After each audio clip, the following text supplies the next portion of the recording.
Thank you to our choir.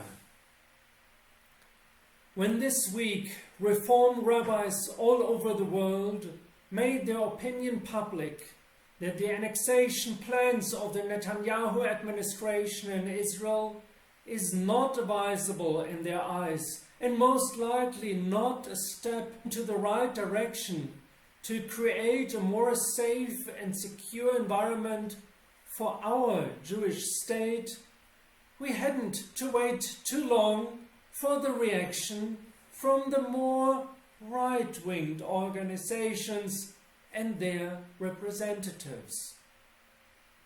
The mild comments just declared that diaspora Jews, or especially diaspora Reform Jews, should keep out of the discussion or should move to Israel when they want to say something, totally ignoring that Israel is also our Jewish state.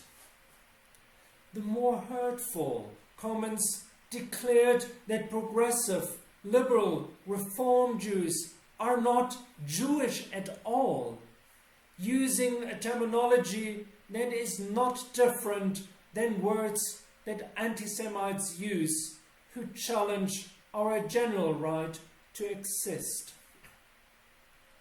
Leaders of the Shas party, for example, suggested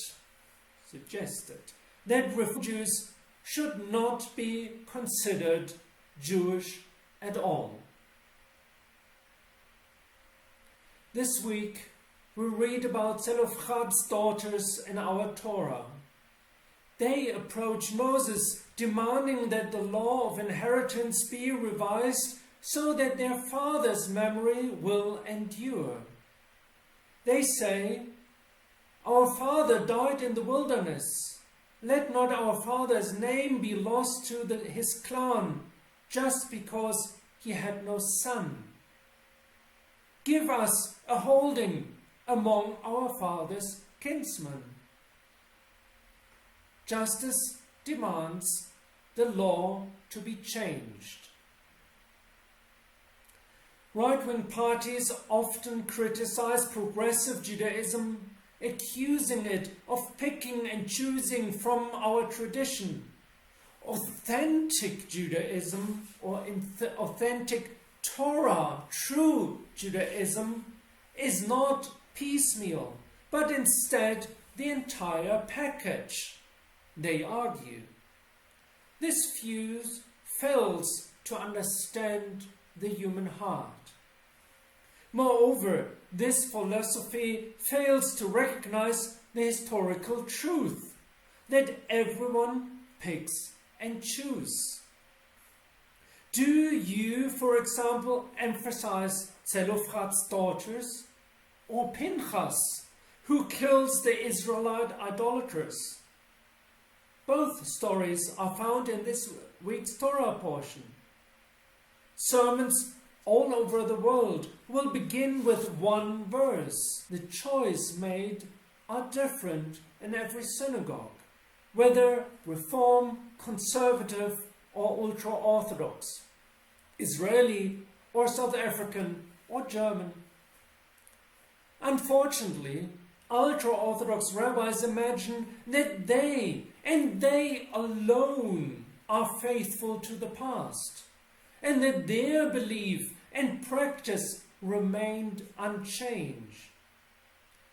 This mythologizes Jewish traditions and Jewish history. Judaism has always changed. It has survived not because it has remained fixed, but instead because it has adapted to different historical circumstances. In fact, ultra-Orthodoxy is a response to modernity. It is but one answer to the pressure of contemporary society. In essence, ultra-Orthodox leaders state that the modern values must be shut out and that Judaism and Jews can learn nothing from modernity. I believe, however, that it is impossible to close our eyes to modernity and that there is much to learn from contemporary society. We must renew our tradition and even have the courage to reimagine our inheritance. My Judaism is far different than that of our grandparents. Likewise, our grandchildren's will be unimaginably different from ours. For me, progressive Judaism is an open door.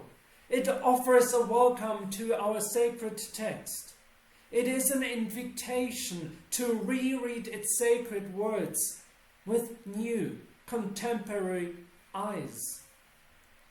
I believe Judaism is about change. We must turn towards contemporary times and accommodate modernity. We must adapt to modern values. Today's Judaism demands a marriage of tradition and modernity.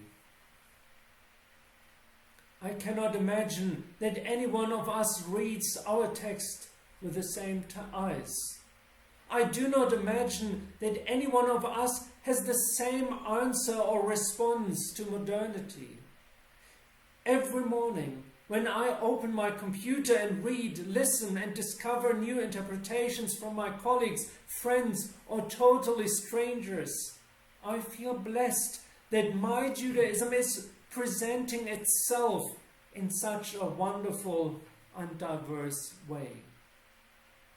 My Judaism gives space, draws from its rich past, and creates an even more colorful future for the next generations to come. To my friends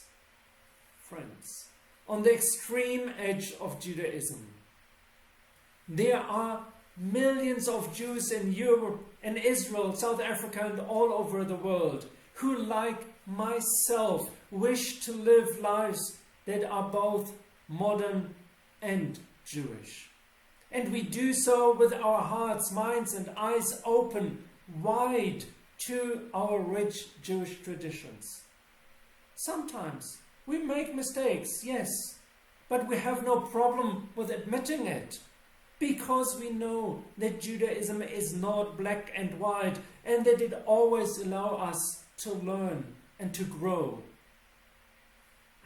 No one can be written out of the Jewish people. Israel is as much our inheritance as it is of all Jews.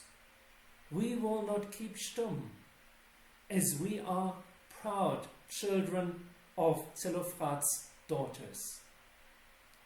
And the Lord said to Moses, the plea of Zelophehad's daughters is just. Shabbat Shalom. Shabbat Shalom.